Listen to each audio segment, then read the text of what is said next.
பண்ண மாட்டார். தாமதமாகுதா, ஸ்தோத்திர ஆண்டவர்னு சொல்லிட்டு வேத புத்தகத்தை எடுத்து படிக்க ஆரம்பிச்சிருவாராம். எங்கெல்லாம் டைம் கிடைக்குதோ அங்கெல்லாம் தேவனுடைய வேதத்தை எடுத்து படிச்சுக்கிட்டே இருப்பாராம். படிக்க படிக்க படிக்க சரியா பேச தெரியாத மனுஷன், தைரியம் இல்லாத ஒரு மனுஷன் நல்லா பேசக்கூடியவரா, தைரியமுள்ள ஒரு மனிதனா, செத்து போனவங்களையும் உயிரோடு கூட எழுப்பக்கூடிய ஒரு தேவ மனிதனாய் இந்த உலகத்தில் அவர் வாழ்ந்து தன் வாழ்க்கையை முடித்திருக்கிறார். ஹல்லேலூயா. அப்போ அவர்கிட்ட இருந்த ஒரு மிகப்பெரிய ஒரு ஆற்றல் என்னன்னாக்க, பைபிளை படித்தா டிஎன்ஏ மாறுன்றதை கற்றுக்கிட்டார். வேற எதுவும் கற்றுக்கல. பைபிளை படித்தா என் டிஎன்ஏ மாறும். என் டிஎன்ஏ மாறிடுச்சுன்னா எனக்காக என் தேவன் வைத்திருக்கிற எல்லா சித்தங்களையும் என்னால் சுலபமாக செய்ய முடியும். இன்னொரு ஊழியக்காரர் குறித்து கேள்விப்பட்டேன். பல மணி நேரங்கள் ஜெபம் பண்ணுவாராம். பல மணி நேரங்கள் ஜெபம் பண்ணுவாராம். உட்காந்து எப்போ டைம் கிடைச்சாலும் ஒரு செய்தி கொடுக்க ஒரு ஊழியத்தை கூப்பிட்டுருந்தாங்களாம். ஐயா நீங்கள் தான் செய்தி கொடுக்கணும் வாங்க ஐயான்ட்டு. நம்ம ஊரில் வந்துட்டு செய்தி கொடுக்க வந்தவரை மேடையில் உட்கார வச்சுட்டு இல்லாத வேலையெல்லாம் பண்ணிக்கிட்டு இருப்பாங்க. டான்ஸ் ஆடுறது, பாட்டு பாடுறது, நாடகம், பரிசு பொருள் கொடுக்கறது, இதெல்லாம் முடிச்சிருவாங்க. முடிச்சுட்டு கடைசியில் அவர்கிட்ட போயிட்டு ரொம்ப பவ்யமாக குனிஞ்சு, ஐயா ஒரு 15 நிமிஷத்தில் அவர் பார்ப்பார். இந்த 15 நிமிஷம் பேசுகிறதுக்கு தான் நான் 100 கிலோமீட்டர் கடந்து 6 மணி கூட்டத்துக்கு 5:45 வந்து உட்காந்துருக்கிறேன். என்கிட்ட 9:15 மைக்கை கொடுத்துட்டு 9:30 மணிக்கு முடிங்கன்னு சொல்கிறீங்க. அப்போ இவ்வளோ நேரம் உட்காந்து இதெல்லாம் பார்க்குறதுக்கு நீ அழைச்சிருக்கிற. அப்போ இவ்வளோ பெரிய மக்கள் வந்து என் வார்த்தை கேட்க வரல, கடவுளுடைய வார்த்தை கேட்க வரல, இதெல்லாம் கேட்க வந்திருக்கிறாங்க. இந்த தரித்திர புத்தி கொண்ட மனநிலை கிறிஸ்தவ பெந்தகோஸ்து சபையில் என்னைக்கு மாறுதோ அன்னைக்கு தான் உருப்படும். ஹல்லேலூயா. எத்தனை பேர் இருக்கீங்க? ஐயா இவ்வளோ நேரம் நல்லா பேசிட்டு இருந்தீங்க, டக்குன்னு கோவப்படுறீங்களையா? ஆமாம், கோவம் வருதுன்றேன். ஏசு கூட கோவப்பட்டார். ஆலயத்துக்கு போனார், கயிறை உண்டு பண்ணி என்ன பண்ணார், அடிச்சு பட்டையை கலப்புறார் தலைவர். விட்றா அப்படின்றாரு. பாப்புறான், யாரா அவனுங்க, இத்தனை வருஷம் யாருமே பண்ணதில்லை, இவருன்னு அடிச்சல, என் பிதாவின் வீட்டை வியாபார வீடாக்காதிருங்கள் அப்படின்றாரு. அப்போ ஒரு ஊழியக்காரை கூப்பிட்டு இருந்தாங்களாம் செய்தி கொடுக்கறதுக்காக. இதே சிஸ்டத்தை அங்கேயே ஃபாலோ பண்ணியிருக்காங்க. அவர் பார்த்துருக்கிறாரு, இவங்க கிட்ட உட்காந்தானாக்க மொத்தமாக பிரசனமே போயிடும் அப்படின்ட்டு நேராக போயிட்டு பக்கத்தில் சின்ன அறை இருந்துச்சான், அந்த அறைக்குள்ளே போய் உட்காந்து ஜெபிக்க ஆரம்பிச்சிட்டாராம். ஹல்லேலூயா. எத்தனை பேர் இருக்கீங்க? அவர்கிட்ட கேட்குறாங்க, நீங்கள் எவ்வளோ நேரம் ஜெபிப்பீங்க?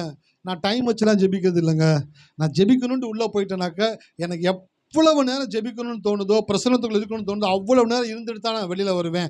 அவர் சொல்கிறாரு, நான் ஜெபத்தில் இருக்க இருக்க என் டிஎன்ஏ மாறுது. ஹல்லேலூயா. என் டிஎன்ஏ மாறுது. இதை கற்றுக் கொடுக்காம விட்டுட்டாங்க. அதனால தான் நம்ம ஆண்களுக்கு பைபிள் வாசிக்கிறது சிரமமாக இருக்குது, ஜெபிக்கிறது சிரமமாக இருக்குது, உபவாசிக்கிறது சிரமமாக இருக்குது. ஏன்? இதெல்லாம் செய்யணும்னு சொன்னாங்களே தவிர செய்யறதுனால என்ன நடக்குதுன்றதை சொல்லித்தரல. நான் சொல்கிறேன், நீங்கள் பைபிள் வாசிக்கும் பொழுது உங்கள் டிஎன்ஏ மாறுது. ஹல்லேலூயா.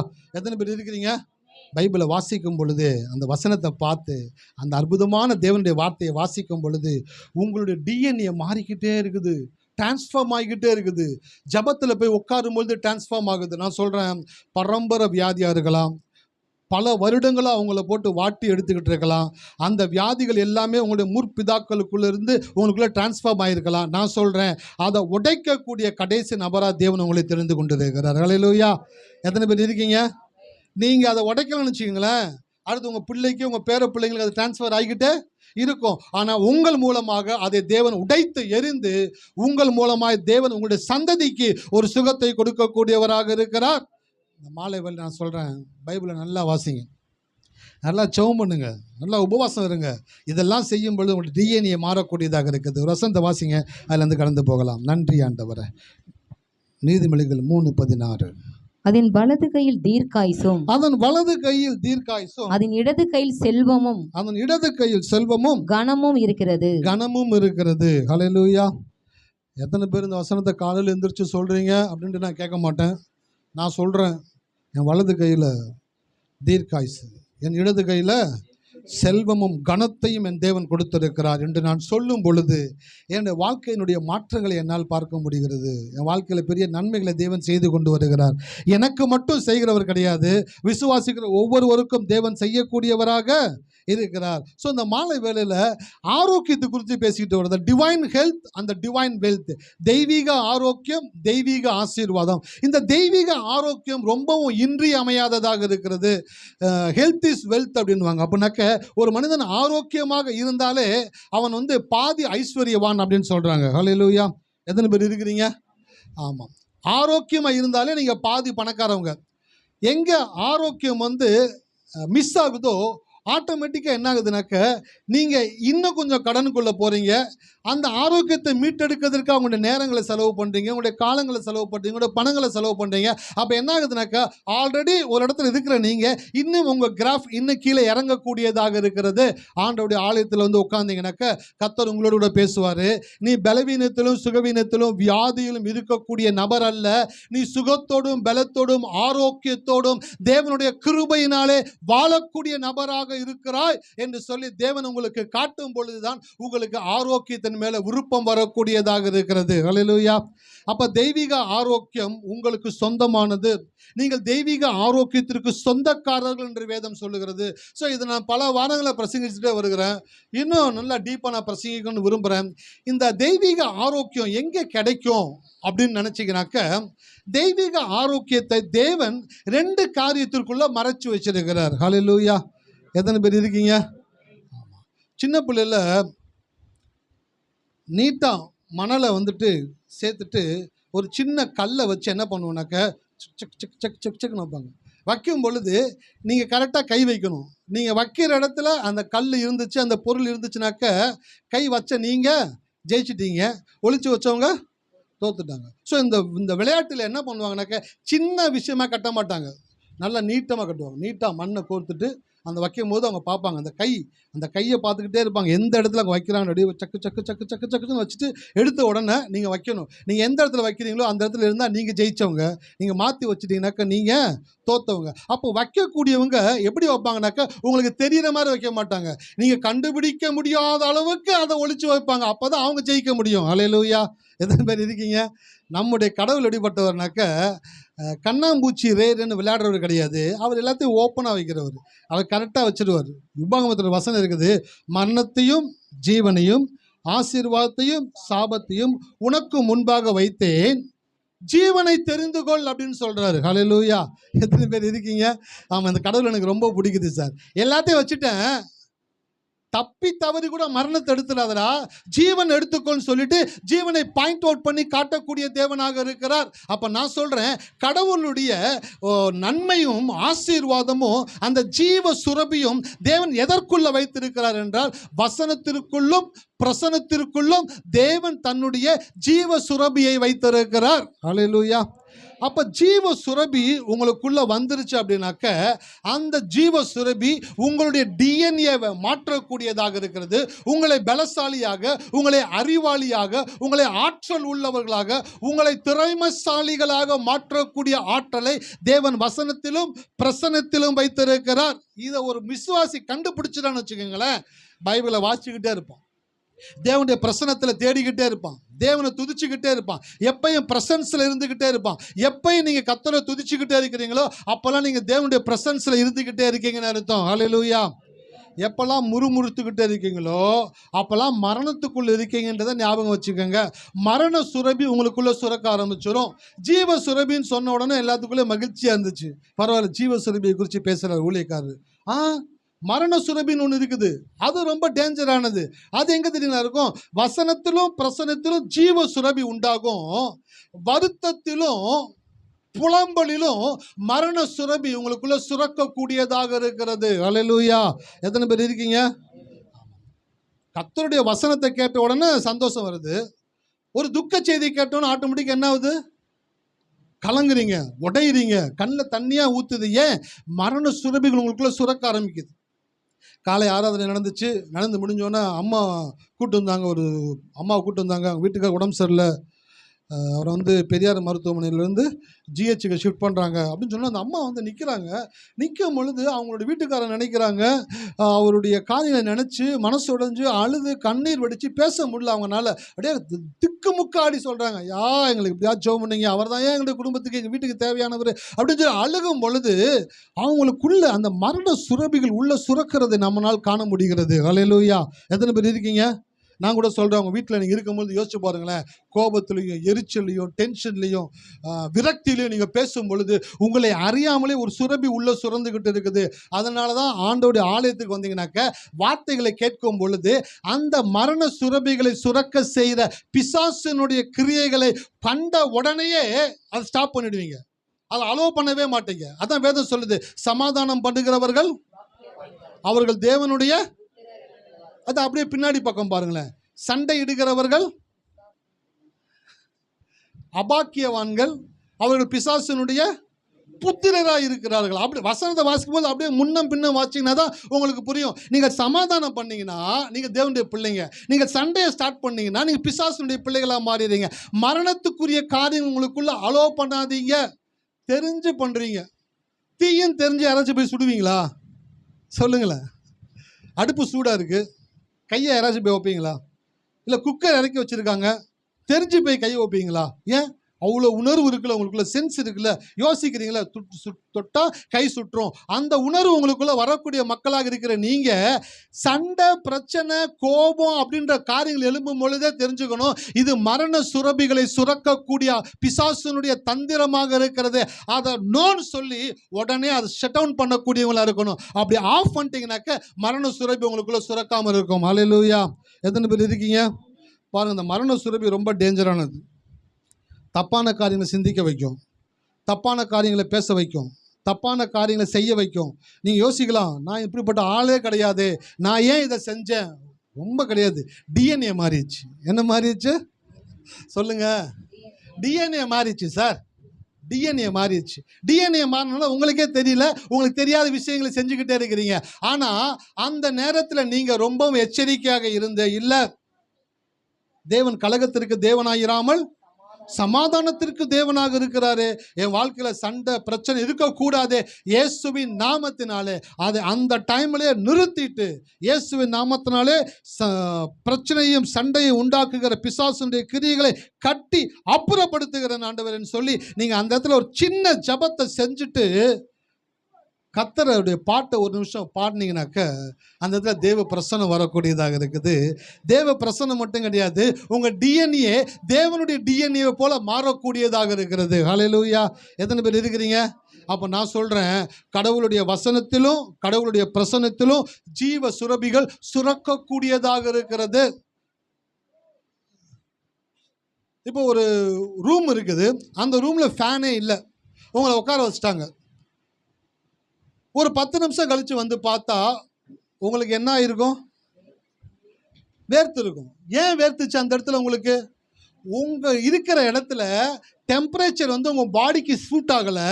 அந்த ரூம் டெம்பரேச்சர் உங்கள் பாடி டெம்பரேச்சரை மேற்கொண்டு உங்களுக்குள்ள இன்னும் அதிக ஹீட்டை ஜென்ரேட் பண்ணி உங்களுக்குள்ள வேர்வை நாளத்துக்குள்ளேருந்து வேர்வையை உங்களுடைய உடலில் வெளியே வர செய்யக்கூடியதாக இருக்கிறது. அப்போது ஒரு காற்றில்லாத இடத்துல போய் உட்காந்தா வேர்வை சுரக்கிறது போல கடவுளுடைய வார்த்தையை வாசிக்க உட்கார்ந்தாலும் ஜெபிக்க உட்கார்ந்தாலும் ஜீவ சுரபியை தேவன் சுரக்கும்படி செய்கிறார். ஹல்லேலூயா.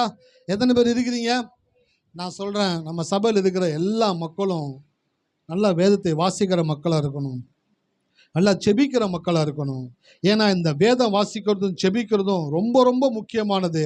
அதை நீங்கள் செய்யும் பொழுது என்ன நடக்கிறது என்றால் உங்களுடைய டிஎன்ஏ மாறக்கூடியதாக இருக்கிறது. வீட்டில் இருக்கிறீங்க, ஏதோ சின்ன ஒரு மெஸ்அப் ஆயிடுச்சு, வார்த்தை தடிக்குது, வார்த்தை மாறுது, அந்த இடத்துல ஒரு சண்டை மாதிரி அப்படியே பவுண்டப் ஆகுது. அப்படியே பவுண்டப் ஆகிட்டே இருக்கும் பொழுது டக்குன்னு சொல்லுங்கள், உன் டிஎன்ஏ மாறுது, உன் டிஎன்ஏ மாறுது, உஷாரு. ஒரு படத்தில் வடிவேல் வந்துட்டு கண்டக்டராக இருப்பார், பேக் மாட்டின்னு. ஒரு திருடன் வந்து எல்லாத்தையும் அடிச்சுட்டே போவான். அவன் உள்ளே ஏறினோடனே என்ன சொல்லுவார்னாக்கா, உஷாரையா உஷாரு, உஷாரையா உஷார்னா அவன் அப்படியே காண்டாகிட்டே இருப்பான். வரும்போதெல்லாம் அந்த ஆள் ஜனங்களை உஷார் பண்ணி விட்டுறான், ஜனங்கிட்ட எதுவுமே அடிக்க முடிய மாட்டேங்குதுன்ட்டு. அன்னைக்குன்னு பார்த்தா அவனுடைய பேக் அடிச்சுட்டு போயிடுவான். ஹல்லேலூயா. உஷாரையா உஷாருன்னு சொல்லிட்டு கடைசியில் பார்த்தா இவன் பேக் இருக்காது, ஏன் பேக்கை காணக்கா, அவன் வெளியே வந்து காட்டுவான். எவ்வளோ நாள் என் டிபிக்கு கொடுத்த, இன்னைக்கு உன் பேக் அடிச்சிட்டேன் பத்தியா. ஏன்? உஷாரா இல்லாத பொழுது அவன் அடிக்கக்கூடியவனாக இருக்கிறான். நான் சொல்லுகிறேன், உங்கள் லைஃப்ல வாழ்க்கையில சின்ன சின்ன பிரச்சனைகளும் சண்டைகளும் எழும்பும் பொழுது, சந்தேகம் எழும்பும் பொழுது, பயம் எழும்பும் பொழுது, அவநம்பிக்கை எழும்பும் பொழுது, பிரச்சனைகள் எழும்பும் பொழுது, கணவனோ மனைவியோ 2 பேரோ யாராச்சும் ஒருத்தர் உஷாரா இருந்தீங்கன்னாக்க அவங்கள பார்த்து சொல்லுங்க, உன் டிஎன்ஏ மாறுது, நீ சந்திரமுகியா மாறிக்கிட்டு இருக்கிற, நீ அந்நியனா மாறிக்கிட்டு இருக்கிற. ஆஃப் ஆகு, ஆஃப் ஆகு, ஆஃப் ஆகு. இது இல்லை உன் டிஎன்ஏ. உன் டிஎன்ஏ என்ன தெரியுமா? நீ தேவனுடைய பிள்ளை. ஹல்லேலூயா. உனக்குள்ள தேவனுடைய உருவம் இருக்கிறது, உனக்குள்ள தேவனுடைய பிரசன்னம் இருக்கிறது. நீ இல்லை, உன் டிஎன்ஏ மாறுதே, எச்சரிக்கையாயிரு அப்படின்னு சொல்லி கணவனோ மனைவியோ 2 பேரையும் எச்சரிக்கும் பொழுது என்ன நடக்குது தெரியுங்களா? அந்த இடத்துல மிகப்பெரிய ஒரு பாதிப்பை ஒரு க்ஷண பொழுதுல கண்டறிந்து அதை ஜெயித்து மேலே வரக்கூடியவங்களா இருக்கிறீங்க. ஹல்லேலூயா. எத்தனை பேர் இருக்கிறீங்க? அதே போல தான் தெய்வீக ஆரோக்கியத்தையும் கடவுள் எப்படி வச்சிருக்கிறார் அப்படின்னாக்க, தெய்வீக ஆரோக்கியம் எங்கேயும் கிடைக்காது.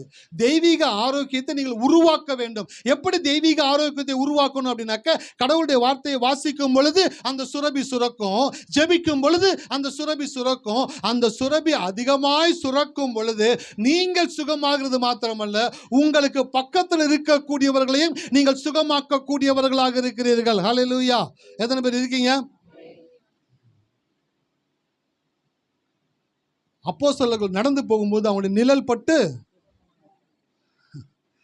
அவருடைய வஸ்திரத்தை போட்டா, கச்சையை போட்டா என்னாச்சு?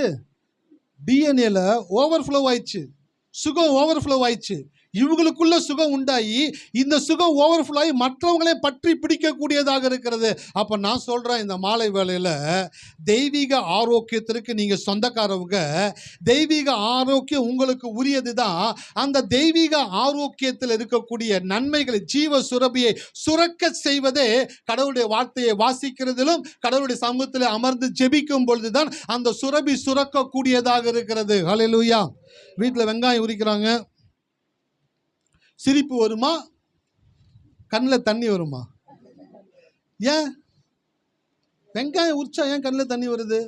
வெங்காயம் உரிக்கும் பொழுது அதுலேருந்து வரக்கூடிய ஃப்ராக்ரன்ஸ், அந்த ஒரு திரவியம் என்ன பண்ணுதுனாக்க காற்றில் கலந்து பக்கத்தில் இருக்கவங்களை என்ன பண்ணுதுனாக்க அதை அஃபெக்ட் பண்ணி அது அவங்களுடைய கண்களில் கண்ணீரை வர செய்யக்கூடியதாக இருக்கிறது. அப்போது வெங்காயம் உரிக்கும் பொழுது ஒரு ப்ரெசன்ஸ் கிரியேட் ஆகி உங்கள் கண்ணில் தண்ணி வர வைக்க முடிகிறத நீங்கள் எப்படி இயல்பாக ஏற்றுக்கொள்கிறீங்களோ அப்படி இயல்பாக கடவுளுடைய வார்த்தையை ஏற்றுக்கொள்ளுங்க.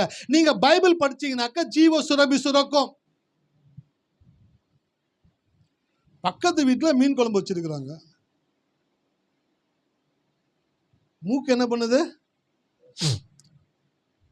அந்த அக்கா என்ன மீன் வச்சிருப்பாங்க, என்ன மீன் குழம்பா இருக்கும், வாசனை ஜம்முன்னு தூக்குது. ஏன்? அந்த பக்கத்து வீட்டில் வச்ச மீன் குழம்பு வாசனை உங்கள் மூக்கு என்ன பண்ணுதுங்க? ஸ்மெல் பண்ணுது. அசால்ட்டாக கண்டுபிடிச்சிருங்க. வெங்காயம் அரிஞ்சா கண்ணில் தண்ணி வருது, பக்கத்து வீட்டில் மீன் குழம்பு வச்சா மூக்கில் இது வருது. எல்லா கருத்தையும் பார்க்குறீங்க. ஒரு ஏசி ரூம்குள்ளே போகிறீங்க, முடியெல்லாம் என்ன ஆயிடுது சொல்லுங்க? கூஸ் பம்ப் ஆயிடுதா? புல்லரிக்குது. அப்படியே என்னப்பா இவ்வளோ ஏசியா அப்படின்னு. ஏன்? ஒவ்வொரு இடத்துல போகும் பொழுதும் ஒவ்வொரு சுரபிகள் உங்கள் உடலில் சுரக்கிறதை நீங்கள் இயல்பாக ஏற்றுக்கொள்ளுகிறீர்கள். அதே இயல்பான ஒரு ஏற்றத்தை தான் கடவுளுடைய வார்த்தையை வாசிக்கும் பொழுதும் செபிக்கும் பொழுதும் உங்களுக்குள்ள ஜீவ சுரபிகள் சுரக்கக்கூடியதாக இருக்கிறது. ஹல்லேலூயா. எத்தனை பேர் இருக்கிறீங்க? எனக்கு ரொம்ப பிடிக்கும் சார், கடவுளுடைய வார்த்தையை படிக்க படிக்க எனக்குள்ள ஜீவ சுரபி உண்டாகக்கூடியதாக இருக்குது. நான் அவருடைய பிரசன்ஸில் போய் உட்காரும் பொழுது என் சரீரத்தில் ஜீவ சுரபிகள் உருவாகக்கூடியதாக இருக்குது. ஒரு வசந்த வாசிங்க, வேகமாக கடந்து போகலாம்.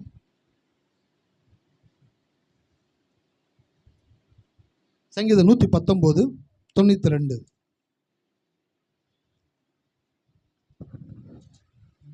உமது வேதம் என் மனமகிழ்ச்சியா இராதிருந்தால், உம்முடைய வேதம் என் மனமகிழ்ச்சியா இராதிருந்தால் என் துக்கத்திலே அழிந்து போயிருப்பேன். உமது வேதம் என் மன மகிழ்ச்சியா இராதிருந்தால் என் துக்கத்திலே அழிந்து போயிருப்பேன். சரி, இந்த வசனத்தை எப்படி வாசிக்கலாம்?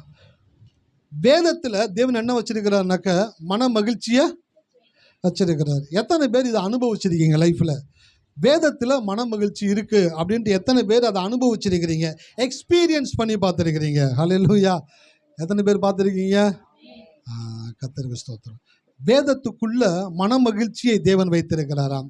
அதை தான் நான் சொல்றேன், வேதத்துக்குள்ள தேவன் ஜீவ சுரபியை வச்சிருக்கிறார். ஜீவ சுரபி உங்களுடைய உடல்ல ஊறினா மட்டும்தான் உங்களுக்கு மன மகிழ்ச்சி உண்டாகும். மன மகிழ்ச்சின்றது சாதாரண ஒரு மனுஷனுக்குள்ள வந்துடாது பாருங்களேன். அவன் வாழ்க்கையில பல பிரச்சனைகள் ஊடாய் கடந்து போகிறான், பல தேவைகள், பல குறைவுகள், பல பலவீனங்கள், எல்லா காரியத்திற்குள்ளும் கடந்து போய் கொண்டு இருக்கிறவன், யாருனாலும் ஆறுதல் படுத்த முடியாத ஒருத்தன் கடவுளுடைய வார்த்தையை படித்த உடனே அவனுக்குள்ள என்ன உண்டாகுதுனாக்கா மன மகிழ்ச்சி. நாயின் ஒரு விதவையினுடைய மகனை அடக்கம் பண்ண என்ன பண்றாங்க, கொண்டு போறாங்க. அநேகர் அந்த மகளை ஆறுதல் படுத்துறாங்க. யாருடைய ஆறுதலும் அவளுக்கு என்ன பண்ணல, ஆறுதலை கொடுக்கவே இல்லை. சரி விடு, போச்சு, என்ன பண்ணுவோம், திரும்பியா வரப்போறான், இதுக்கப்புறம் இன்னொரு பிறவி எடுத்தாதான் உண்டு, அடுத்த பிறவி தான் இல்லை, பரலோகத்தில் தான் நீ போய் பார்க்க போற, என்னென்னமோ சொல்றாங்க. அந்த அம்மாவுக்கு ஆறுதலே நடக்கல. அன்எக்ஸ்பெக்டடா இயேசு அந்த பக்கமா வருகிறார். ஹல்லேலூயா. எங்கெல்லாம் அன்எக்ஸ்பெக்டடா இயேசு வர்றாரோ அங்கெல்லாம் ரொம்ப எக்ஸ்ட்ராடினரியா ஒரு விஷயத்தை செஞ்சுட்டு போயிடாரு. அந்த நாயின் ஒரு விதவையினுடைய மகனை தூக்கிட்டு போறாங்க. அவனுடைய பாடையை தொட்டு, வாலிபனே எழுந்துரு என்று சொல்லி என்ன பண்ணார்னாக்க, யாருனாலையும் ஆறுதல் படுத்த முடியாதவளை இயேசுவனுடைய வார்த்தை ஆறுதல் படுத்தக்கூடியதாக இருந்தது. நான் சொல்றேன், இயேசுவனுடைய வார்த்தைக்குள்ள மன மகிழ்ச்சி எப்படி இருந்ததோ அப்படியே கர்த்தருடைய வேதத்திற்குள்ள தேவன் மன மகிழ்ச்சியை வைத்திருக்கிறார். அப்படின்னாக்க ரொம்ப சிம்பிள். அந்த மன மகிழ்ச்சின்ற பக்கத்துல ஜீவ சுரபியை சுரக்கும்படி செய்கிறார் அப்படின்னு எழுதி வச்சுக்கங்க. அப்படி வச்சுட்டு கடவுளுடைய வார்த்தையை வாசிக்க ஆரம்பிச்சீங்கன்னாக்க உங்களுடைய சரீரத்திற்கு வேண்டிய ஜீவ சுரபிகளை தேவன் சுரக்க செய்யக்கூடியவராக இருக்கிறார். ஹல்லேலூயா. எத்தனை பேர் இருக்கீங்க? அதான் தெரிஞ்சிருச்சுனாக்கா பைபிளை விடவே மாட்டீங்க. நான்லாம் 99 ஆண்டவரை ஏற்றுக்கொண்ட பொழுது அதிகமாக பைபிள் படிப்பேன். எப்பயுமே கையில் பைபிள் வச்சுருப்பேன். எனக்கு சாதாரண ஒரு வேலை ஒரு கம்பெனியில் கொடுத்தாங்க. சில லெட்டரை போய் சில கம்பெனியில் கொடுக்கணும், அவங்க கொடுக்குற லெட்டரை வாங்கிட்டு வரணும். பஸ்ஸில் தான் போகணும், பஸ்ஸில் தான் வரணும். என் பேக்கில் ஒரு வாட்டர் கேனு, சாப்பாடு எல்லாமே உள்ளே இருக்கும். அதை எடுத்துகிட்டு காலைல கிளம்பிட்டேன் அப்படின்னாக்கா எல்லா வேலையும் முடிச்சுட்டு சாயந்தரம் தான் வருவேன். அப்படி போகும்பொழுது என் கையில் ஒரு பைபிள் இருக்கும். பஸ்ஸில் போகும்போது படிச்சுட்டே போவேன்.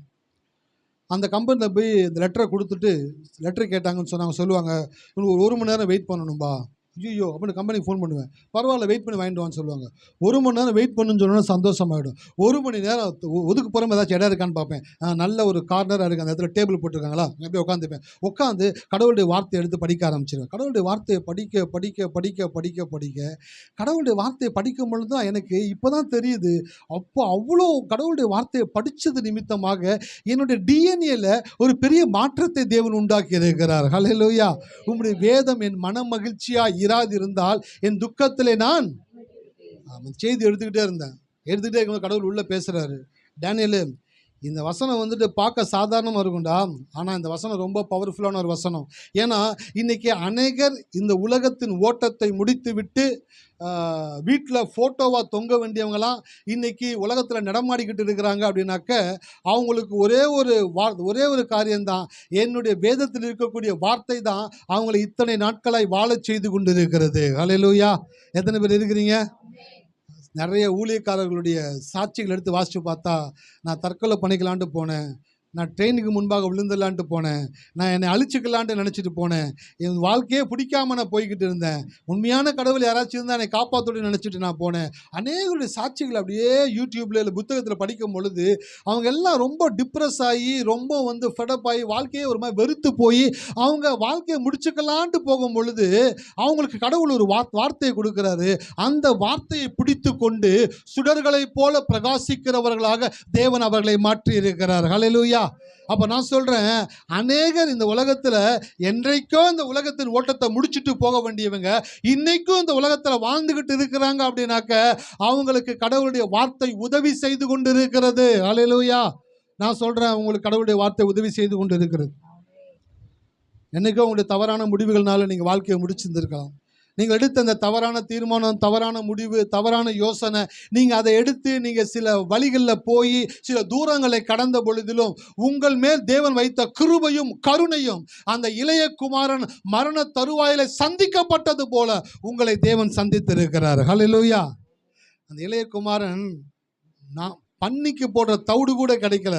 இன்னைக்கு நாய்க்கு போடுற பிஸ்கட் மாதிரி வச்சுங்களேன், அந்த பன்னிக்கு போடுற தவிடு கூட கிடைக்காத நிலைமை வரும் பொழுது அவன் மரணத்தின் விளிம்பில் இருக்கிறான். யோசிச்சிருந்தானக்கா மரித்திருக்கலாம்.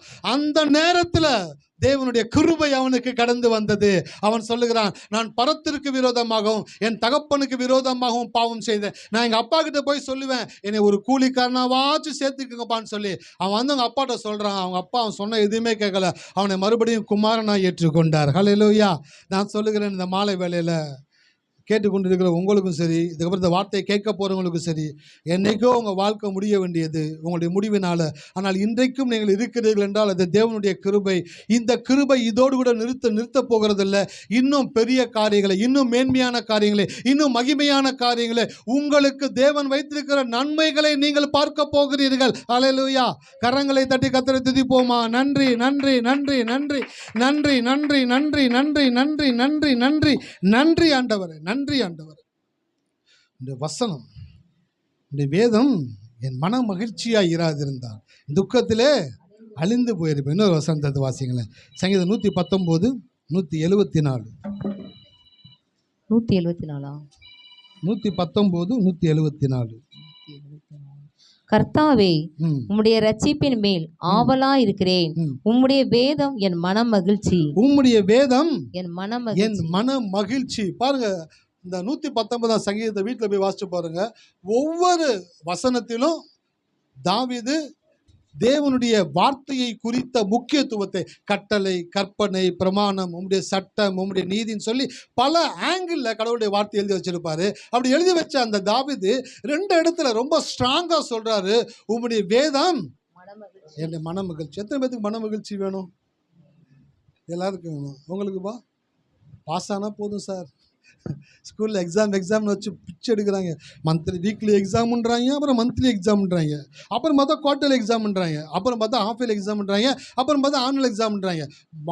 ஸ்கூல் ஃபுல்லாமே எக்ஸாம்லேயே ஓடுற மாதிரியே ஒரு மைண்ட் எங்களுக்குள்ளே இருக்குது. நான் சொல்கிறேன், உங்களுடைய வேதம் என் மன மகிழ்ச்சி. படிக்கிற பிள்ளைங்க ஃபஸ்ட்டு கடவுளுடைய வேதத்தை எடுத்து ரொம்ப ஹாப்பியாக, சந்தோஷமாக, உங்களுக்கு பிடிச்ச அதிகாரத்தை எடுத்து உட்காந்து 2 நிமிஷம் நல்லா வாசிங்க. வாசித்து ஏசப்பாக்கு நன்றி சொல்லுங்கள். ஆண்டவரே, இந்த வாக்குத்தத்தத்தின்படியே, இந்த வசனத்தின்படியே எனக்கு ஞானத்தை கொடுத்து, ஆற்றலை கொடுத்து, என்னை சிறந்த ஒரு மனுஷியா நீங்கள் மாற்றி இருக்கிறதற்காய் நன்றி ஆண்டவரே அப்படின்னு சொல்லிட்டு படிக்க ஆரம்பிங்க.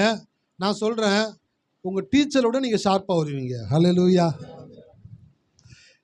முதல்ல நிறையா படித்த நாங்களாக இருக்கும்போது வயசான டீச்சராக போடுவாங்க.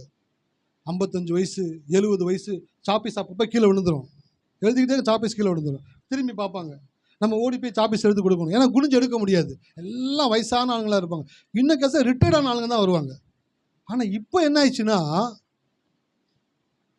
19-20 வயசுலலாம் டீச்சர் ஆயிடுறாங்க.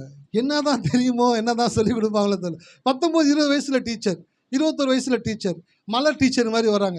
ஏதோ ஒரு காரியத்தை சொல்லி கொடுக்குறாங்க. நான் சொல்லுகிறேன், உங்கள் லைஃப்பில் உங்கள் டீச்சரை விட நீங்கள் ஷார்ப்பாகும்படியாக உங்களுக்கு வேதம் உதவி செய்யக்கூடியதாக இருக்கிறது. ஹல்லேலூயா. எத்தனை பேர் இருக்கிறீங்க? தாவீது சொல்லுகிறார், எனக்கு போதித்தவர்களை காட்டிலும் என்னை ஞானமுள்ளவனாக்குகிறீர். அப்படின்னா என்னங்க அர்த்தம்? கடவுளுடைய வேதத்தின் மேலே ஒரு மனுஷன் பிரியமாயிட்டான்னு வச்சுக்கோங்களேன், உங்கள் டீச்சர் கிடையாது, உங்கள் பிரின்சிபல் இருக்காங்க பார்த்தீங்களா, உங்கள் பிரின்சிபலே பார்த்து ஆச்சரியப்படுவாங்க. என்ன இந்த குழந்தைக்குள்ள இவ்வளோ ஞானமானு நம்ப முடியல. இயேசுனுடைய வாழ்க்கையில் நடந்துச்சு. இயேசு எதுக்கு கூட்டு போனாங்க? பண்டிகைக்கு கூட்டு போனாங்க ஆலயத்துக்கு. வரம்பு கூட்டத்தில் என்ன பண்ணிட்டாங்க? ஒரு உருப்படியை மிஸ் பண்ணிட்டாங்க. ஒரு பேக் மிஸ்ஸிங்.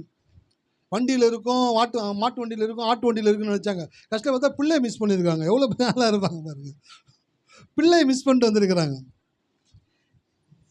ஏசு அங்கே என்ன பண்ணார்? வேத பாரகர், வேதத்தை தெரிஞ்ச அறிஞர்கள் அவங்களோட கூட என்ன பண்ணிருக்கா வாதாடிக்கிட்டு இருக்கிறாரு. இந்த சின்ன பையன்கிட்ட பெரிய ஆட்கள்னால என்ன பண்ண முடியல? ஆர்கியூ பண்ண முடியல. ஏன்? அவங்க வேதத்தை படித்தவங்க. இவர் வேதத்தை படைச்சவர். அல்லேலூயா.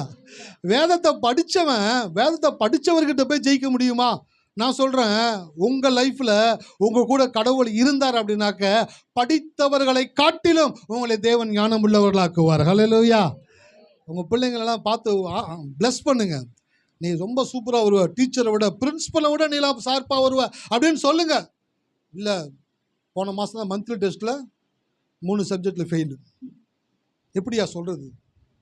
டேய், மனசெல்லாம் வேதனையாக இருக்கியா? ஒன்றும் செய்ய முடியாது. இன்னும் அடுத்த சப்ஜெக்டில் அடுத்த மாதம் 4 சப்ஜெக்டில் டபுக்கு, அடுத்த 5 சப்ஜெக்டில் டபுக்கு. அப்புறம் யோசிப்பீங்க, உன்னை ஸ்கூலில் கட்டி படிக்க வைக்கிறதுக்கு மாடு மேய்க்க விடலாம் போல். நான் சொல்கிறேன், அந்த ஜென்ரேஷன்லாம் ஒழிஞ்சு போச்சு. பிள்ளைங்களை கட்டி திட்டி தீர்த்து, நீ உருப்பட மாட்டேன், நீ பிச்சை எடுக்க போகிற, நீ மாடு மேய்க்க தான் லைக்கு, கைத்தொழில் ஒன்றை கற்றுக்கொள், கவலை உனக்குள்ளே ஒத்துக்கொள், பாட்டு புக்கை வச்சுட்டு என் பேக் எடுத்துகிட்டு பின்னாடியே வா, நான் உனக்கு வேலை கற்றுக் கொடுக்குறேன். யோசிக்கிறேன், என்ன அதுனாக்கா, நம்ம ஆலயத்துக்கு வந்துட்டிங்களா, உங்கள் பிள்ளைங்க எப்படி இருந்தாலும் உங்கள் பிள்ளைங்களை பார்த்து சொல்லுங்கள், நீ கடவுளுடைய பிள்ளை, உன் டிஎன்ஏவை நான் மாற்றுறேன், உன் டிஎன்ஏவை மாற்றக்கூடிய ஆற்றலை தேவன் எனக்கு கொடுத்துருக்கிறார். நான் சொல்கிறேன், நீ நல்லா படிப்ப, நீ மேலே வருவ, நீ சாதிப்ப, நீ தான் ஃபஸ்ட்டு வருவ அப்படின்னு பிள்ளைகளை பார்த்து பேசுங்க. நீங்கள் பேசும்பொழுது தான் அந்த பிள்ளைகளுடைய டிஎன்ஏ மாறக்கூடியதாக இருக்கிறது. ஹல்லேலூயா. எத்தனை பேர் இருக்கிறீங்க? இதெல்லாம் கோயிலில் சொல்லித்தர வேண்டியதாக இருக்குது பாருங்கள். டிஎன்ஏவை மாற்றக்கூடிய ஆற்றல். 7ஆம் அறிவு படம் எத்தனை பேர் பார்த்தீங்கன்னு நான் கேட்க மாட்டேன். போதி தர்மனுடைய டிஎன்ஏவை கொண்டு வந்து பல சந்ததிக்கு அப்புறம் இருக்கக்கூடிய அவருடைய வீட்டில் இருக்கக்கூடிய ஒரு பையனுக்குள்ள அவனை ஒரு குடுவைக்குள்ளே வச்சு அந்த டிஎன்ஏ வந்துட்டு என்ன பண்ணாங்க, டிரான்ஸ்ஃபார்ம் பண்ண வச்சு அவங்க தாத்தா கற்றுக்கிட்டு, அவங்க கொள்ளு தாத்தா கற்றுக்கிட்டு இருந்த கலைகளை எல்லாம் அவருக்குள்ளே கொண்டு வந்தாங்களா. நானும் சொல்கிறேன், அவங்க சயின்ஸ் லேபில் வச்சு அதை செஞ்சாங்க. நான் உங்களுடைய சபையில் வச்சு உங்களை செஞ்சுட்டு இருக்கிறேன். ஹல்லேலூயா. இங்கே எல்லாம் டிஎன்ஏ மாறிக்கிட்டு இருக்குது. உங்கள் டிஎன்ஏவை தேவன் மாற்றுகிறார். உங்களை மாதிரி பொறுமைசாலி இந்த உலகத்தில் யாருமே இல்லாதபடி உங்கள் டிஎன்ஏவை தேவன் மாற்றுவார். உங்களை மாதிரி 1000 பேர் உங்க கூட சண்டைக்கு வந்தாலும் ஸ்தோத்திரம், ஆமேன் அப்படின்னு சொல்லிட்டு போகக்கூடிய அளவுக்கு உங்களுடைய கேரக்டரை தேவன் மோல்டு பண்ணக்கூடியவராக இருக்கிறார். நான் சொல்கிறேன், எவ்வளவு பிரச்சனை வந்தாலும் நீங்கள் அது நின்று மத்தியில் சொல்லுவீங்க, கர்த்தர் எனக்கு கேடகமாக இருக்கிறார், எனக்கு தேவன் துணையாக இருக்கிறார், ஒரு பலவீனமும் என்னை ஒன்றும் செய்ய முடியாது, எனக்குள்ள தேவன் இருக்கிறார். ஹல்லேலூயா.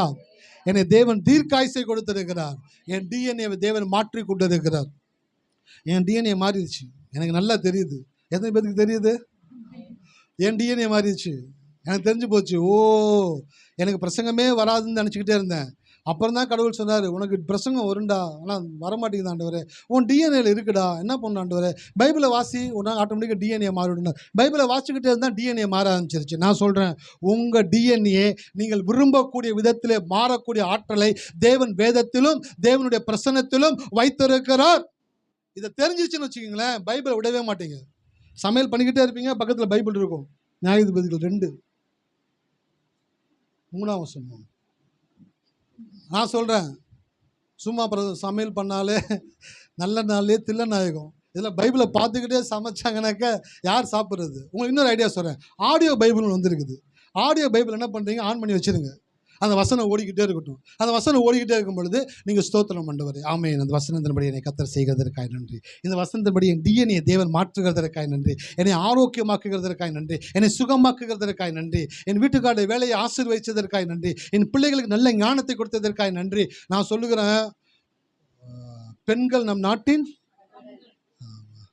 எப்படி படித்து வச்சுருக்காங்க பார்த்தீங்களா? ஆண்கள் சொல்லுவாங்களே கேளுங்களேன், ஆண்கள் இந்த தேசத்தின் துரோகிகள். ஏன்னாக்கா அடிமைப்படுத்துகிறாங்க, லேடிஸுங்களை சரியாக பேச விட மாட்டுறாங்க, முக்கியத்துவம் கொடுக்க மாட்டுறாங்க, உரிமை கொடுக்க மாட்டுறாங்க. நான் சொல்கிறேன், பெண்கள் நாட்டின் கண்கள். ஒரு பெண்ணு நினச்சிட்டாங்கனாக்கா எதை வேணாலும் மாற்ற முடியும். ஹல்லேலூயா. ஆண்னால் ஒரு பெண்ணை மாற்ற முடியாது, ஆனால் ஒரு பெண் நினச்சா எதை வேணாலும் மாற்ற முடியும். அப்படிப்பட்ட ஆற்றலை வைத்திருக்கிறார். ஆச்சும் சாட்சி சொல்லுங்கன்னு கேட்குறீங்களா சிஸ்டர்? ஒன்ஸ் மோர் சொல்லுவேன் சிஸ்டர். ஏதேன் தோட்டத்தில் பாருங்கள், ஆதாமு ஒய்ஃபை மாற்ற முடியல, ஒய்ஃப் யாரை மாற்றிட்டாங்க? ஆதாம் மாற்றிட்டாங்க. இந்த பழத்தை நீ கையில் எடுத்தா, ஆமாம், என்ன இப்போ இதை கடவுள் சாப்பிடக்கூடாதுன்னு சொல்லியிருக்கிறாரு. சரி இருக்கட்டும், நான் சரி உங்களுக்கு வேணாலும் நான் சாப்பிட்றேன். நான் டேஸ்ட்டு சே அப்படியே கடிக்கும் பொழுது அப்படியே செதறுது. ஆமாம், சரி எனக்கு கொஞ்சம் கொடு. அவர் வந்தார்னா நான் சாரி கேட்டுக்கிறேன், அவர்கிட்ட மன்னிப்பு கேட்டுக்கிறேன். பாருங்கள், ஒரு ஆதாம்னால ஒரு ஏவாளை மாற்ற முடியல, ஒரு ஏவாள்னால இந்த உலகமே மாற்றத்திற்குள்ளே வந்துருச்சு. இன்னொரு விஷயம் சொல்லட்டுங்களா, ஒரே மனுஷனாலே பாவம் வந்துச்சு, ஒரே மனுஷனால தான் மீட்பு வந்துச்சு, ஒரே பெண்ணுனால தான் உலகம் பாவத்துக்குள்ளே போச்சு. நான் சொல்கிறேன், ஒரே பெண்ணுனால தான் ஒரு குடும்பத்தினுடைய முன்னேற்றத்தை தேவன் டிசைன் பண்ணக்கூடியவராக இருக்கிறார். ஹல்லேலூயா. உங்கள் வீட்டுக்கார் சம்பாதிக்கலாம், சேவிங்ஸ் பண்ணலாம், கோல்டில் போடலாம், சீட்டில் போடலாம், ஷேரில் போடலாம், இடத்துல போடலாம், தெரியாமல் பணத்தை அங்கே கொடுத்து வைக்கலாம், இங்கே கொடுத்து வைக்கலாம், 1000 சிலுமிச வேலை பண்ணாலும் கூட சரி, நீங்கள் நினச்சா மட்டும்தான் வாழ்க்கையில் முன்னேற முடியும். ஹல்லேலூயா. அவர் சிறுக சிறுக சேர்த்தாலும் அப்படின்றவங்களை காலி பண்ணிட்டு போயிடுவீங்க. ஆனால் நீங்கள் நினச்சிங்கனாக்க அவர்னால் ஒரு இடத்த வாங்கி வீடை கட்டி உங்களுக்கு நல்ல ஒரு வாழ்க்கையை உங்களால் ஏற்படுத்தி கொடுக்க முடியும். அப்போ நான் சொல்கிறேன், பெண்கள் தான் ஒரு குடும்பத்தினுடைய டிஎன்ஏவே மாற்றக்கூடிய ஆற்றலை தேவன் உங்களிடத்துல கொடுத்துருக்கிறார். உங்களை சாதாரணமாக நினைக்காதீங்க. இல்லை வீட்டுக்காரர் மதிக்க மாட்டுறாரு, மதிக்க வைக்கலாம், டிஎன்ஏ மாற்றிருங்கன்றேன். என் வீட்டுக்காரர் நான் சொல்கிறதை கேட்பார். இயேசுவின் நாமத்தினால கோவமாக போயிட்டு வீட்டுக்கு வருவார். என்னங்கன்னு கேட்போம், ஏதோ ஒன்று சொல்லணும்னு நினச்சேன், சரி அப்புறமேட்டு சொல்கிறேன். டிஎன்ஏ வேலை செய்யுது. ஹல்லேலூயா. டிஎன்ஏ வேலை செய்ய ஆரம்பிச்சிருது. சில பேர் ரொம்ப கோவமான வீட்டுக்காட்டு இவங்களும் கோவமாக பண்ணுவாங்க. அவங்க கோவமாக இருக்குங்க, நீங்களும் கோவமாக இருந்தீங்கன்னாக்கா வேலை ஆகாது. டிஎன்ஏ மாற்றி விட்டுருக்குன்றேன். டிஎன்ஏ மாறிச்சுனாக்கா வாழ்க்கை மாறிடும். நான் சொல்கிறேன், ஒரு பெண்ணு நினச்சாங்கனாக்கா ஒரு குடும்பத்தை கட்டவும் முடியும், ஒரு குடும்பத்தை இடிக்கவும். புத்தியுள்ள ஸ்திரீ தன் வீட்டை. அப்போ நீங்கள் எல்லாம் புத்தியுள்ள ஸ்திரியாக நான் பார்க்குறேன். உங்களால் தான் கட்ட முடியும். எங்களால் என்னன்னாக்கா கட்டுவதற்கான உதவிகளை ஒத்தாசையும் பண்ண முடியும், ஆனால் உங்களால் தான் கட்ட முடியும். நீங்கள் எப்படி கட்டுறீங்கனாக்கா, என் குடும்பத்தில் தேவன் ஆரோக்கியமாக இருக்கிறார், என் வீட்டுக்காரர் நல்ல ஞானத்தை கொடுத்துருக்கிறார், என் வீட்டுக்காரர் நல்ல பலனை கொடுத்துருக்கிறார், அவர் நல்லா சம்பாதிக்கிறார், என் பிள்ளைங்க நல்லா படிக்கிறாங்க, என் குடும்பத்தில் எல்லா ஆசீர்வாதத்தையும் தேவன் கொடுத்துருக்கிறார், என் குடும்பம் நல்லா இருக்கும், நாங்கள் தெய்வீக ஆரோக்கியத்தில் வாழுவோம் என்று சொல்லும் பொழுது ஒவ்வொருடைய டிஎன்ஏக்குள்ளேயும் மாற்றத்தை உண்டாக்கக்கூடியவர்களாக இருக்கிறீர்கள். உங்களை சாதாரணமாக இடம் போடாதீங்க. நீங்களாம் ரொம்ப பெரிய ஆளுன்னு நினச்சிக்கிட்டு இருக்கிறேன். ஹல்லேலூயா. நீங்களாம் பெரிய ஆள். தயவுசெய்து சித்தாலா மாறிட கூடாது. நீங்கள்லாம் பெரிய ஆள். ஒரு பெரிய ஆள் இருந்தால் தான் ஒரு கொத்தனார்னால ஒரு வேலையை கண்டிப்பாக செஞ்சு முடிக்க முடியும். அப்புறம் ஆண் ஒரு பெண்ணுடைய துணை இருந்தால் மாத்திரமே ஒரு விஷயத்தை சிறப்பாக செய்ய முடியும் என்றால், ஆணை காட்டிலும் பெண்ணுக்கு தேவன் அதிக முக்கியத்துவத்தை கொடுத்திருக்கிறார், அதிக பொறுப்பை கொடுத்திருக்கிறார். அப்போ ஆண்களை காட்டிலும் பெண்கள் தான் ரொம்பவும் அமைதியாக, ரொம்பவும் சாந்தமாக, ரொம்பவும் பொறுமையாக எல்லாவற்றையும் ஹேண்டில் பண்ணக்கூடிய மெச்சூர் பர்சனாக இருக்கணும். ஏன்னா நீங்கள் தான் மிக முக்கியமான ஆள். இயேசு மணவாளன், சபை என்னங்க மணவாட்டியை என்ன பண்ணுறாரு? டெக்கரேட் பண்ணுறாரு. ஏன்? கல்யாணத்தில் ஆண்களுக்கு நல்லா மேக்கப் போடுவாங்களா, பெண்களுக்கு நல்லா மேக்கப் போடுவாங்களா? சொல்லுங்க. ஜென்ஸுங்க என்னங்க பண்ண போகிறாங்க? போடாத கோட்டு அன்னைக்கு தான் ஒரு நாள் வாங்கி போட்டிருப்பாங்க, அது மேலேயும் கீழே இருக்கும், பேண்ட் டைட்டாக பிடிச்சிருக்கும், ஒரு கை மேலே இருக்கும், ஒரு கை கீழே இருக்கும், தலை ஒரு பக்கம் காற்றுல பறக்கும், பவுடர் அடிச்சும் அடிக்காமையும், டை ஒரு பக்கம் கோணலாக இருக்கும். ஒரு மாப்பிள்ளையாக நம்மளுக்கே சந்தேகமாக இருக்கும். பக்கத்தில் இருக்கிற பொண்ணை பார்த்தா அப்படியே டிஃப்ரெண்ட்டாக இருக்கும். ஏன் அப்படின்னாக்க எப்பயுமே அந்த பெண்களுக்கு தான் அதிக முக்கியத்துவம் கொடுக்கப்படுகிறது. அப்போ நான் சொல்கிறேன், தேவன் உங்களுக்கு அதிக முக்கியத்துவத்தை கொடுத்திருக்கிறார். ஹல்லேலூயா. எத்தனை பேர் இருக்கிறீங்க? நான் இந்த மாலை வேளையில் சொல்கிறேன், டிஎன்ஏவை மாற்றக்கூடிய ஆற்றலை தேவன் உங்களுடைய கரத்தில் கொடுத்திருக்கிறார். பெண்கள் எல்லாம் கை தூக்குங்களேன். பெண்கள் எல்லாம் கை தூக்குங்க. உங்களால் உங்கள் குடும்பத்தில் இருக்கிற ஒவ்வொருத்தருடைய டிஎன்ஏவையும் மாற்றக்கூடிய ஆற்றலை தேவன் உங்களுக்கு கொடுத்திருக்கிறார். ஹல்லேலூயா. நீங்கள் ரொம்ப முக்கியமான ஆள். நீங்கள் ரொம்ப கர்த்தருக்கு ரொம்ப முக்கியமான ஆள். உங்கள் குடும்பத்துக்கு ரொம்ப முக்கியமான ஆள். நீங்கள் சொல்ல டிஎன்ஏ மாறும். இங்கே பேசுங்க, வார்த்தையை சொல்லிக்கிட்டே இருங்க. பார்க்கும் பொழுதுலாம் வார்த்தையை சொல்லுங்கள். டிஎன்ஏ மாறுகிறது. ஆண்டவரே, இவருடைய டிஎன்ஏ மாறுகிறதற்காய் நன்றி, இவருடைய ஆற்றல் மாறுகிறதற்காய், இவருடைய வருமானம் மாறுகிறதற்காய், பிள்ளையுடைய ஞானம் மாறுகிறதற்காய் சொல்ல சொல்ல சொல்ல தேவன் உங்களுக்குள்ள ஜீவ சுரபியை சுரக்க செய்யக்கூடியவராக இருக்கிறார். ஹல்லேலூயா. ஜீவ சுரபி எப்போ சுரக்கும்? வசனத்திலும் பிரசனத்திலும். வசனத்திலும் பிரசனத்திலும் ஜீவ சுரபி சுரந்து கொண்டே இருக்கும். நான் சொல்கிறேன், மரண சுரபியை ஒரு நாளும் சுரக்க விடாதீங்க. மரண சுரபியை சுரக்க விடாதீங்க. தவறான காரியங்களை சிந்திக்காதீங்க. மரண சுரபி சுரக்க ஆரம்பிச்சிடும். தவறான காரியங்களை பேச முயற்சி செய்யாதீங்க. வரட்டும், இன்னைக்கு கேட்குறேன், எப்படி கேள்வி கேட்குறேன்னு மட்டும் பாரு. நான் கேட்குற ஒவ்வொரு கேள்விக்கும் என்ன பண்ண போறீங்க? ஒன்றும் செய்ய முடியாது கேள்வி கேட்டு. அதுக்கு இன்னொரு மாற்று காரியம் இருக்கிறது தெரியுங்களா? அந்த இடத்துல நீங்கள் முக்கியமான நபர்ன்றதை உணர்ந்துட்டீங்கனாக்க அந்த இடத்துல நீங்கள் ரொம்பவும் ஜென்டிலாக, ரொம்பவும் மெச்சூராக நடக்க ஆரம்பிச்சிருவீங்க. ஹல்லேலூயா. நான் சொல்கிறேன், ஜீவ சுரபியை சுரக்க செய்யக்கூடிய ஆற்றலை தேவன் உங்களுக்குள்ளே வைத்திருக்கிறார். நீங்கள் வேதம் வாசிக்கும் பொழுது சுரக்கிறது, ஜெபிக்கும் பொழுது சுரக்கிறது. இதை புரிந்து கொண்டீங்க அப்படின்னாக்க உங்கள் லைஃப்பில் தெய்வீக ஆரோக்கியம் இருந்துக்கிட்டே இருக்கும். 120 வயசுலயும் மோசேயினுடைய கண்கள் இருளடையவும் இல்லை, அவனுடைய பலன். ஏன் அப்படின்னாக்க சொல்லுங்களேன், தேவ பிரசன்னத்திலேயே மோசே இருந்தார். ஹல்லேலூயா. காட்ஸ் பிரசன்ஸ்லயே இருந்தார், தேவனுடைய கூடாரத்திலே இருந்தார், மலை மேலேயே இருந்தார், தேவனுடைய பேசிக்கிட்டே இருந்தார். அதனால அவருக்குள்ள ஜீவ சுரபி சுரந்துக்கிட்டே இருந்துச்சு. நான் சொல்றேன், நீங்க பைபிளை வாசிக்கிட்டே இருங்க, பைபிளை கேட்டுக்கிட்டே இருங்க, வசனத்தை சொல்லிக்கிட்டே இருங்க. நேரம் கிடைக்கும் பொழுதெல்லாம் அப்பாவுடைய சமூகத்தில் போய் உட்காருங்க, நேரத்தை உருவாக்கி உட்காருங்க. இந்த பிரசனத்தில் எனக்குள்ள ஜீவ சுரபியை தேவன் சுரக்கும்படி செய்கிறார் என்று சொல்லும் பொழுது படிக்கிற பிள்ளைங்களுக்கு சொல்றேன், பைபிளை வாசிங்க, ஜெபம் பண்ணுங்க.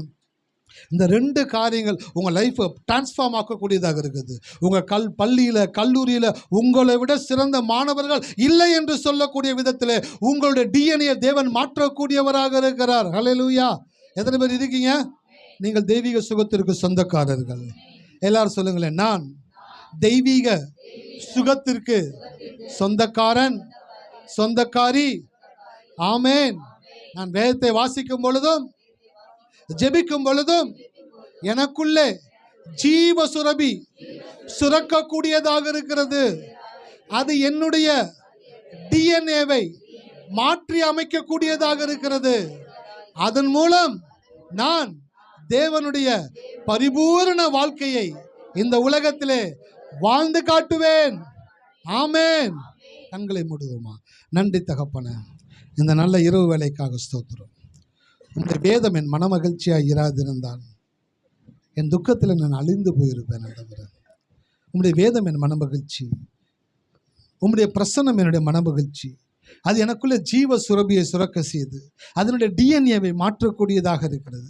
நான் ரொம்ப இம்பார்ட்டண்டான ஆளுன்றதை உணர்ந்து ஆண்டவரே, நான் ஒரு வீட்டில் பிள்ளையாக இருக்கலாம், கணவனாக இருக்கலாம், மனைவியாக இருக்கலாம், தகப்பனாக இருக்கலாம், தாயாக இருக்கலாம், சகோதரனாக இருக்கலாம், சகோதரியாக இருக்கலாம், ஏதோ ஒரு உறவில் இருக்கலாம். ஆனால் நான் இருக்கிற இடத்துல நான் ரொம்ப முக்கியமான ஆளுன்றதை உணர்ந்துக்கிட்ட ஆண்டவரே. நான் இல்லைன்னா என் வாழ்க்கையில் என் குடும்பத்தில் ஒரு மாற்றத்தை கொண்டு வர முடியாதுன்றதை உணர்ந்துக்கிட்ட ஆண்டவரே. என் வாழ்க்கையில் என் குடும்பத்தில் இருக்கிற எல்லா விதமான காரியங்களையும் சரி செய்து இயக்கக்கூடிய ஆற்றலை எனக்குள்ள தேவன் வைத்திருக்கிறீர் என்பதை நான் நம்புகிறேன். அதை ஒவ்வொரு நாளும் அது கர்த்தாவே வாழ்க்கையில் கொண்டு வந்து என்னுடைய குடும்பம், என்னுடைய வாழ்க்கை அநேகருக்கு ஆசீர்வாதமான வாழ்க்கையாய் மாறும்படி தேவன் தெரிந்து கொண்டிருக்கிறதற்காக நன்றி செலுத்துகிறேன். கர்த்தாவே, உம்முடைய கரத்தில் கொடுக்கிறேன். அந்த ஒவ்வொரு பிள்ளைகளையும் ஆசீர்வதிப்பீராக. இயேசுவின் நாமத்தில் ஜெபிக்கிறோம் நல்ல பிதாவே.